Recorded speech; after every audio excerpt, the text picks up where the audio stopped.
Hello दोस्तों, जय माता दी। अभी हम देखते हैं XAU USD गोल्ड फॉरेक्स। इसका चार्ट के हम मंडे को कहाँ अपॉर्चुनिटी मिल सकती है हमें बाई करने के लिए, सेल करने के लिए।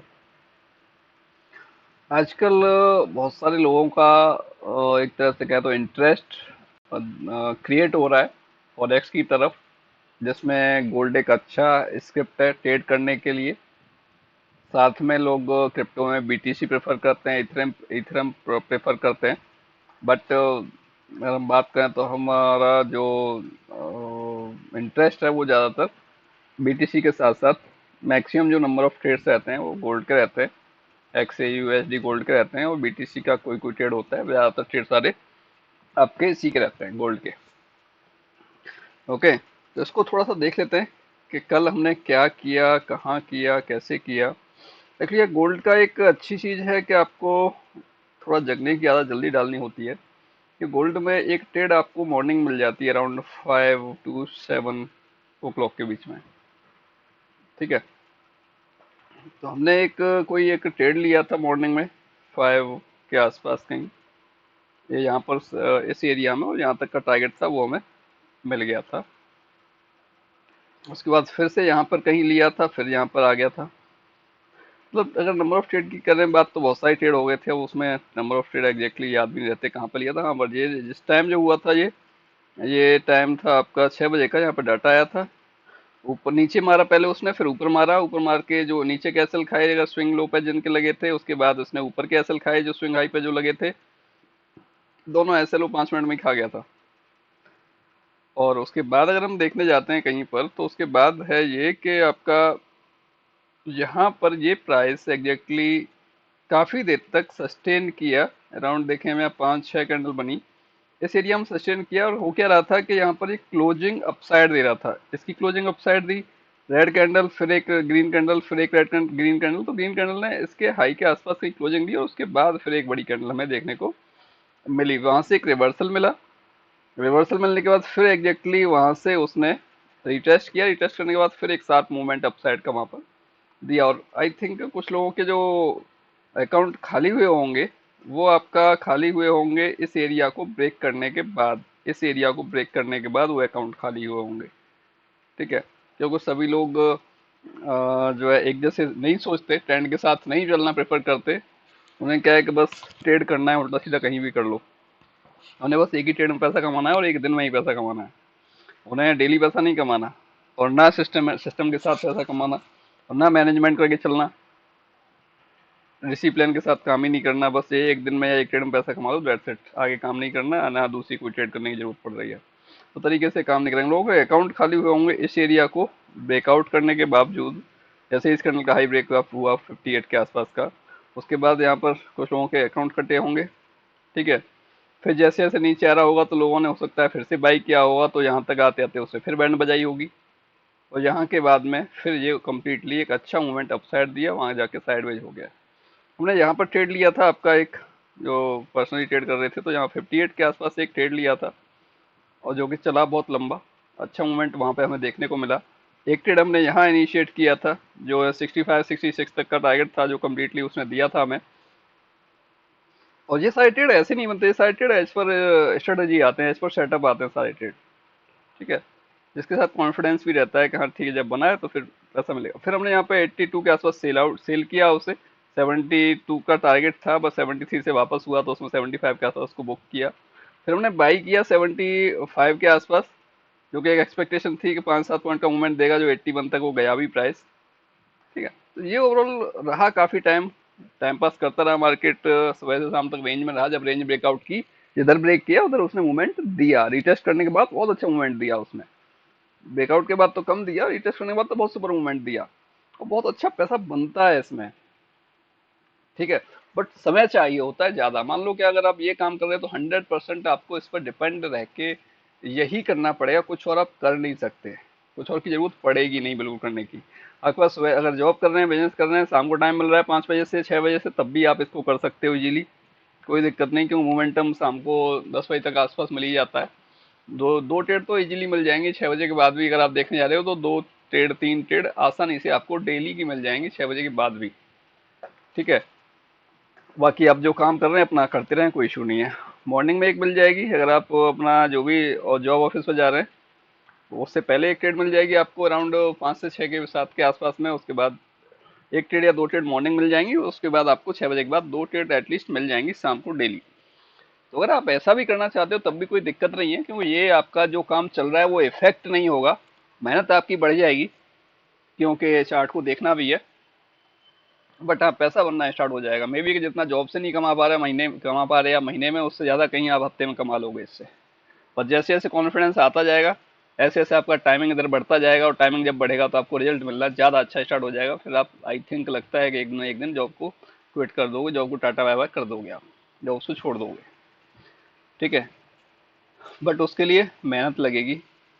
स्टार्टिंग का 1 साल का जो टाइम रहता है किसी भी ट्रेडर के सक्सेस होने के लिए बहुत ज़्यादा टिपिकल होता है, बहुत ज़्यादा टफ होता है, बहुत मेहनत करनी पड़ती है उसके लिए, तब जाके आपको रिजल्ट मिलता है। जब एक बार मिलना स्टार्ट हो जाता है रिजल्ट, तो फिर तो आप कुछ भी कर सकते हो, फिर तो फिर आपको सिस्टम छोड़ने का ही मन नहीं करेगा। क्या नहीं वे, मैं चालू करता हूँ डेली एक बार। तो ये आप देखोगे कि इसने क्या किया। ये है हमारा एक्सी यूएसडी फॉरेक्स गोल्ड का चार्ट। लास्ट डे कल के पिछले दिन उसने एक नीचे से रिएक्शन दे के एक अपसाइड क्लोज किया, और कल जब वो इसके ऊपर जब सस्टेन करने लगा वो ठीक से, तो जाके उसने एक अपसाइड का मूवमेंट दे दिया। अब ये अपने लाइफ टाइम हाई के आसपास गोल्ड आ चुका है, लाइफ टाइम हाई के आसपास गोल्ड आ चुका है। अब इम्पोर्टेंट क्या है कि इसने जो बट क्लोजिंग जो हुई है अभी कल की, ये कैंडल ने एक अच्छा मूवमेंट दिया था 23 सितंबर की ने, इसकी क्लोजिंग के नीचे क्लोजिंग हुई है अभी।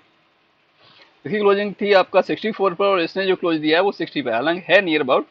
बट जैसे ही ये 65 के ऊपर सस्टेन करेगा मंडे के दिन, ये टच कर जाएगा अपना हाई 65 टू 85 के आसपास, 83 समथिंग 84 समथिंग हाई है इसका। और उसके बाद लास्ट हाई ये बचता है जो लाइफ टाइम हाई है 90 का, 991 जो भी है 91। इसके ऊपर जैसे ही कोई भी आवरली कैंडल क्लोज होती है तो फिर आगे आपको ये और ऊपर की तरफ जाता हुआ प्राइस दिखाई देगा गोल्ड का। नेक्स्ट में भी पॉसिबल कि जब भी ये कोई ब्रेकआउट करता है ना, तो ज़्यादा नहीं तो मेरे हिसाब से करीब 80 to 100 पॉइंट के आसपास का मूवमेंट दे ही देता है।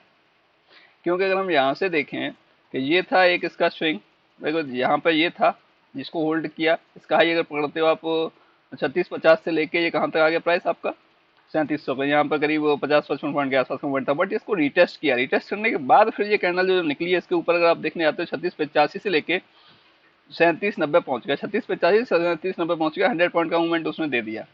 तो आई थिंक इस बार भी यहाँ से अगर निकलता है 3790 के ऊपर तो एटलीस्ट 3850 के आसपास तो ये पहुंच ही जाएगा आसानी से। 3850 से लेके 3900 तक ये आराम से मूवमेंट हमें अप साइड में दे देगा। अब लोग सोचते हैं लोगों के अकाउंट भी खाली हो रहे हैं, अगर बात करते हैं गोल्ड में ट्रेड करने वाले फॉरेक्स वालों के भी हो सकते हैं, बट जो जो एमसीएक्स में ट्रेड कर रहे हैं या फिर जो फिजिकल गोल्ड सिल्वर में ट्रेड करते हैं उनके अकाउंट भी खाली हो रहे हैं। रीजन क्या है कि सब लोगों को यही सोचना है यार कितना जाएगा भाई, स्काई स्काई लिमिट है यार, कितने का कोई लिमिट थोड़ी नहीं होता है कि कितना जाएगा, जिधर जिधर जा रहा है उधर चलो ना, क्या समस्या है। जिधर मार्केट मूव दे रहा है आपको कितना जा रहा है वो उसे पता है, उसे जाने दो ना, उसके साथ चलो भाई। अपना मत सोचो कि ये कितना जा सकता है, उसको भूल जाओ। कितना नीचे जा सकता है कितना ऊपर जा सकता है कोई लिमिट नहीं है, नीचे की तब भी लिमिट है कि हाँ कितना जीरो थोड़ी ना हो जाएगा। बट अपसाइड की तो लिमिट है ही नहीं जब वो जा रहा है तो। किसी ने सोचा था गोल्ड इतना आ जाएगा, किसी ने नहीं सोचा था, बट आ गया और बढ़ने में ही है डेली बाई डेली। तो उसके अकॉर्डिंग ट्रेड करो आप, आराम से पैसा बनेगा भाई। और किसी को कोई इशू रहता है कि कैसे करना है क्या करना है, मेरे को आप व्हाट्सअप मैसेज करो, टेलीग्राम ज्वाइन कर लो। टेलीग्राम में भी मॉर्निंग अर्ली मॉर्निंग स्टार्टिंग हमारी होती है, फॉरेक्स ट्रेड से ही होती है। एक दो ट्रेड आपको मॉर्निंग में मिल जाती है 5 से 7 8 के बीच में टेलीग्राम में। अपना स्टॉक मार्केट ओपन होने से पहले पहले उसमें कुछ ना कुछ आराम से प्रॉफिट कमा चुके होते हैं। ठीक है, तो वो आप ज्वाइन कर लो। बाकी हाँ, रही बात सीखने की, कोई इशू नहीं है, आप सीख सकते हो। सीखने से क्या क्या मिलने वाला है फ़ायदा, उसके लिए एक देखते हैं मंडे को या ट्यूसडे को एक वीडियो शेयर करते हैं आपके साथ। जो एक हमारे अभी न्यू ट्रेनिंग है उनका जो ऑफलाइन, उनके साथ जो ऑफलाइन ट्रेनिंग चल रही है उनके साथ का एक वीडियो शेयर करते हैं वही मंडे ट्यूसडे में। तो आप देखिएगा कैसा क्या रिजल्ट रहता है, उनको खुद ही फीडबैक देंगे क्या चल रहा है अभी क्या नहीं चल रहा है। एक हफ्ते की ट्रेनिंग ने क्या क्या चेंज कर दी है उनके अंदर। मेहनत लगती है, बिना मेहनत कुछ नहीं मिलने वाला आपको। और पैसा मिलेगा मार्केट से अगर आप मार्केट में डटे रहोगे तो, सीखते रहोगे तो। डटे रहने का मतलब है कि सिर्फ जो जैसे करते आए थे ऐसे करते रहोगे तो कुछ नहीं मिलने वाला कभी। थोड़ा बहुत कभी मिलेगा और वो एक साथ जाएगा। उससे बेटर है सीख के करो, टाइम निकाल के करो, अदरवाइज मार्केट को छोड़ दो, भूल जाओ कि जो पैसा गया है उसको जाने दो। नए सिरे से काम करो, अपना जो कर रहे हो बिजनेस, जॉब, बिजनेस जो भी whatever you are doing, you आप अपना उसको कंटिन्यू करो, कंप्लीटली 100% उसको दो। इसको जाओ भूल, क्योंकि इधर से फिर कुछ आने वाला है नहीं आपके पास। ठीक है।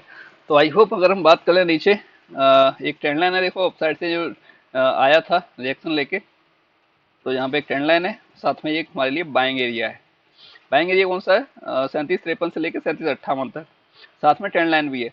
तो ये अगर मान लो मंडे के दिन यहीं फ्लैट ओपन होके यहीं कहीं घूमता रहता है इस एरिया में, और इधर 37-70 के ऊपर निकलता है, तो हम देख सकते हैं कहीं 37-80 और 90 के आसपास तक चला जाए अपसाइड।